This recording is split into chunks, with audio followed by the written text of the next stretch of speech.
is time.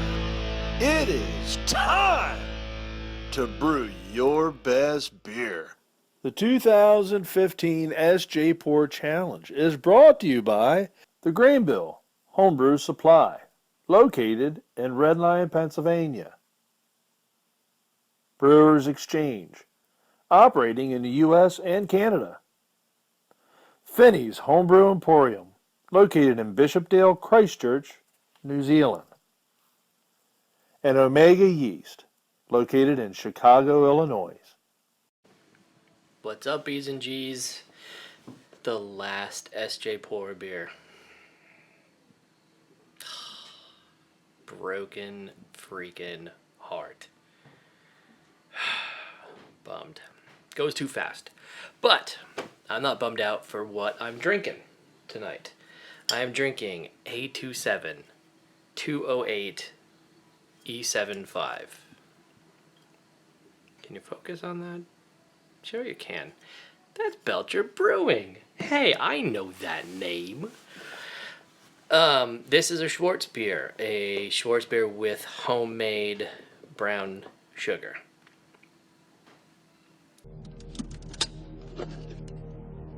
Wow!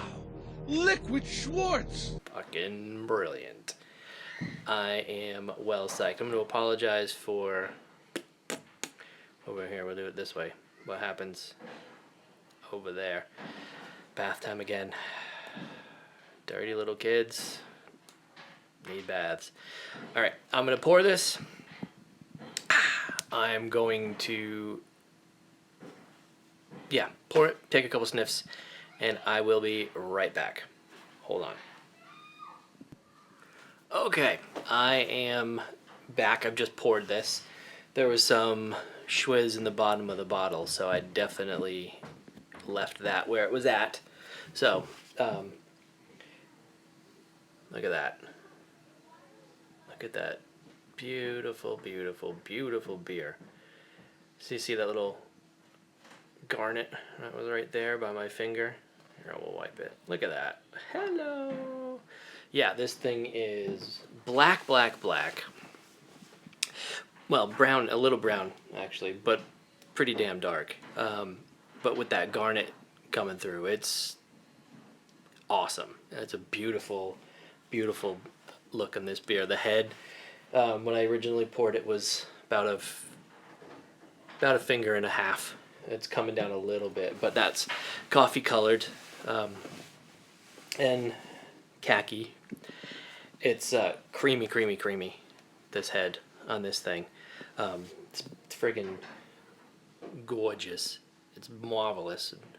I'll work it up a little bit so you can see how it's not sticky, sticky, sticky.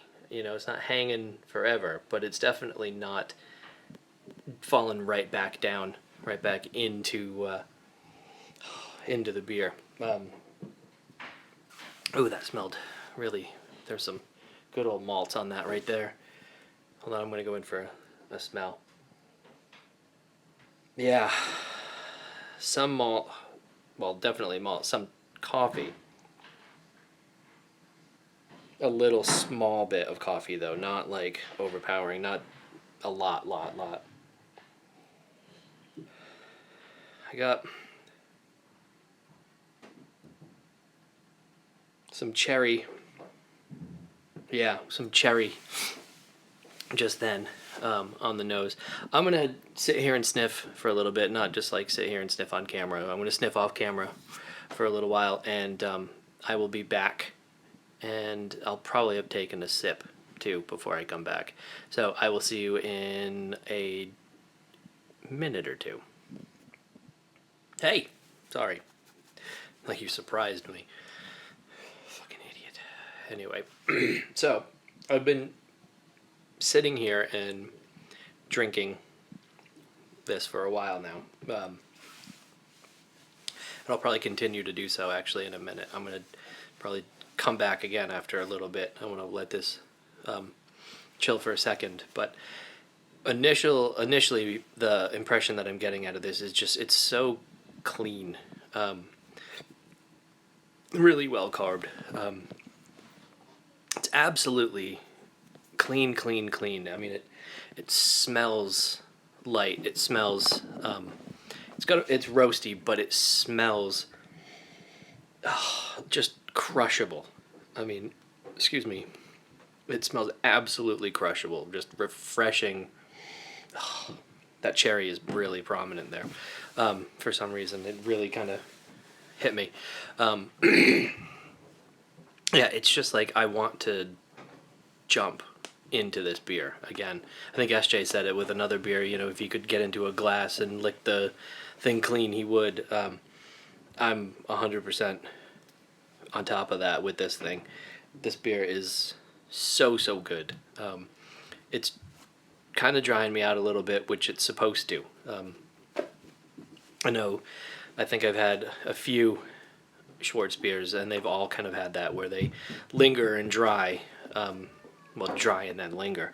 But it's definitely not tart, like dry me out dry. I mean, there's still plenty of lingering quality, and it gets better as it just kind of sits there. There's slight coffee on the nose, like I said before. There's a slight coffee-ish, but it's not really coffee. It's absolutely not. There's no bitterness whatsoever. Oh, my shoulder. There's no bitterness whatsoever in this thing. So it's just so good. So damn good. Figured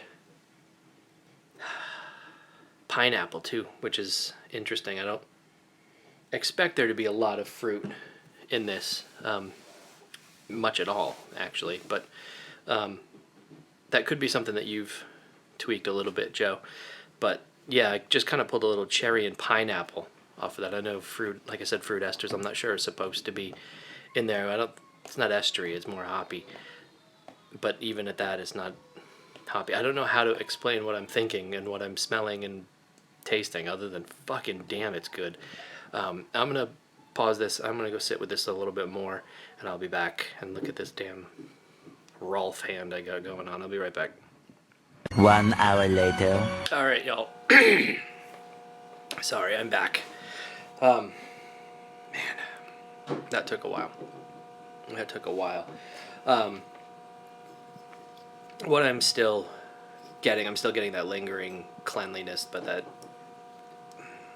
dryness, I guess, on my tongue. It's not unwelcome. I frigging love it. I have been digging for the brown sugar, and I think this is me. I think I'm pulling other things out of it, and the brown sugar I expect in my mind to hit a specific flavor that as I'm tasting it I'm not getting. Now I did smell it and I did pick it up. It doesn't feel like it's a major component, if that makes sense. In other words, it's not like it were a bourbon beer and I'd be drinking it having no bourbon. This brown sugar was in there, but it's not a brown sugar beer. I guess that's the best way that I can describe it. So it's very well masked.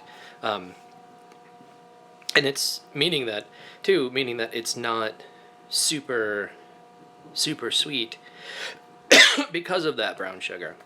It's well balanced. I think maybe that's the best way to describe what I'm tasting and what I'm feeling. I still keep pulling pineapple and cherry out of this, like kind of an odd combination that I'm getting. I'm just about at the end here. To me, a very odd combination that I'm getting those kind of dark fruits, that dark cherry, but then pulling like a tropical pineapple out of this. Jesus, Rolf hand. Yeah, so it's kind of making my head go a little nuts, and that's good. That's really good because I don't think that this beer is one note. It's a very, very complex is a word that I would use, but it's a diggy beer. You kind of have to root around in the basement, as it were, of this beer, because it's not all right there. It's fucking great. I guess that's the only other way for me to put it, is it's just fucking great. And it's not canned, but fresh pineapple. Sorry, I can't get over it, Joe. I'm sorry. It's probably not supposed to be there, but in my head, I'm pulling it out, and that's all I can taste. Not all I can taste, I'm just saying. It's really, really... I'm going to have some more of this. Hold on a second. Cheers.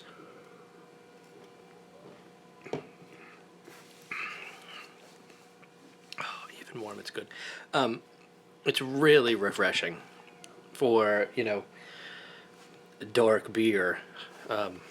It's super refreshing,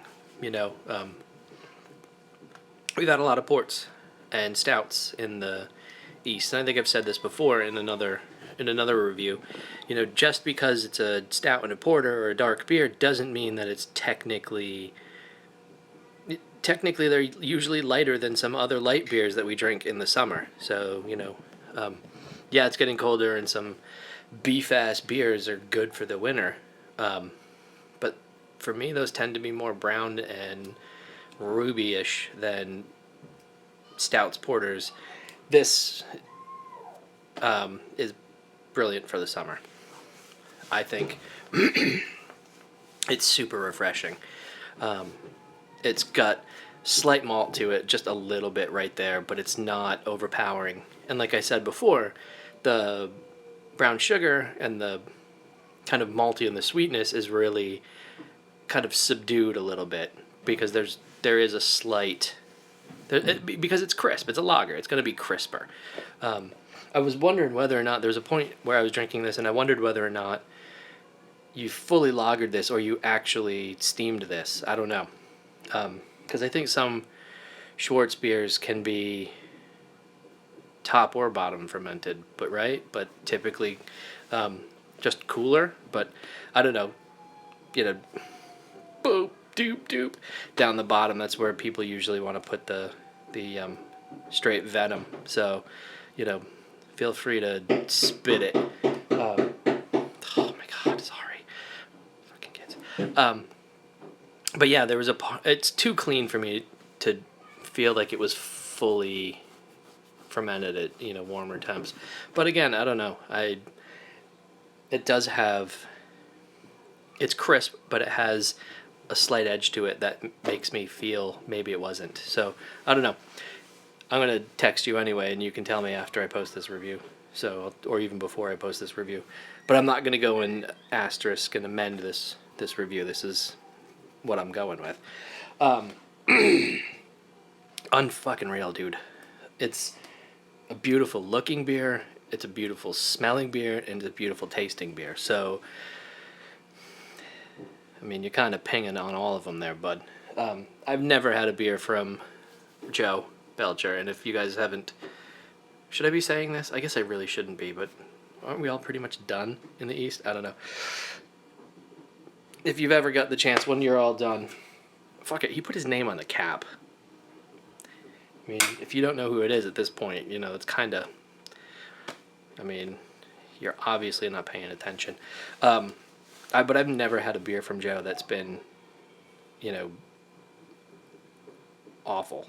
I've never had a beer from Joe that wasn't fucking amazing. So, I mean, maybe I should have just said that instead, but fuck it. Fuck it. Joe, well done, dude. Well freaking done.